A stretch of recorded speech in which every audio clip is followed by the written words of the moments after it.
Welcome to episode 13 on the student channel. In this episode, we embark on a discussion about communication, and we will use the help of Nicholas Luhmann in his article titled, "What is Communication?" in order to further our understanding of this notion. Here on the student channel, we read and interpret various peer-reviewed articles on topics such as communication, health technology, and much more. We then summarize these articles and enter into a collective discussion with you to further our critical thinking. What is communication? Well, Luhmann puts it perfectly. It's a state of affairs, an emergent reality. In other words, it is a constantly evolving, shape-shifting interaction between individuals, bodies, structures, either inert or living. It is a sociological but also psychological event as it takes place within the world we all share, but also and simultaneously within our conscious. What is the goal of communication? Communication provides value in reasons, meaning it provides the value of the content being communicated as well as the reasons for the communication. These are two poles that can be seen as two scales at both extremities of a balance. We experience both by distinguishing them and selecting information from each of them. Where we decide as individuals to place more weight is unique to each communication effort. What makes communication a psychosociological event? Well, the first point is that communication is not just perception of information or behavior. It is very much a powerful cascade of events at the conscious level and social level. It is obtained through the sum of three different components: selection of information, selection of the utterance of this information, and finally, selective understanding or misunderstanding of this utterance. The second point is that information is not self-understood because it requires an exercise of decoding, understanding, and decision. As an example, imagine that you are walking down the street and find on the floor a wallet. You pick up the wallet, open it, and inside find a driver's license with the owner's name. You decide to contact the individual on a social platform and arrange a time to remit the wallet.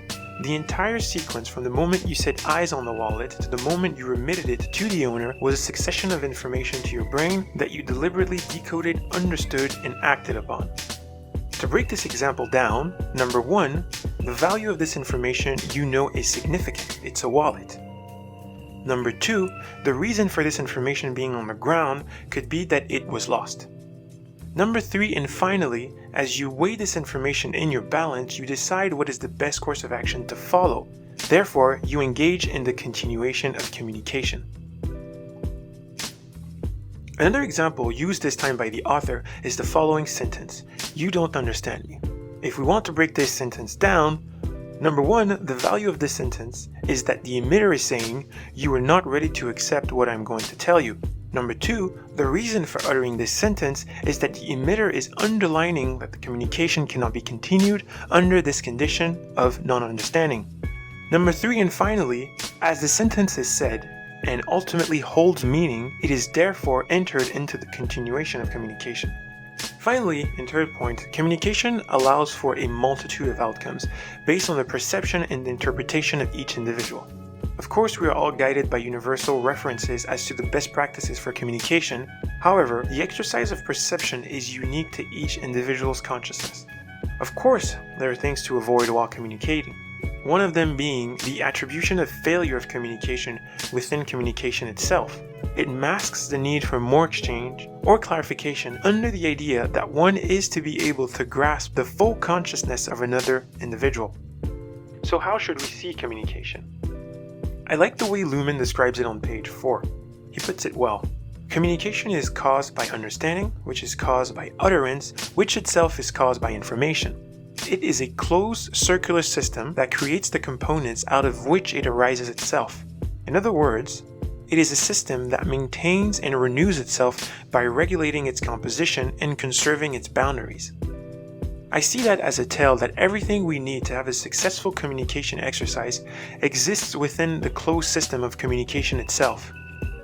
Engaging in communication with the intent and desire for understanding is the way to constantly reproduce components that will reinforce and favor successful communication. Only communication can influence communication. Only communication can break down the units of communication.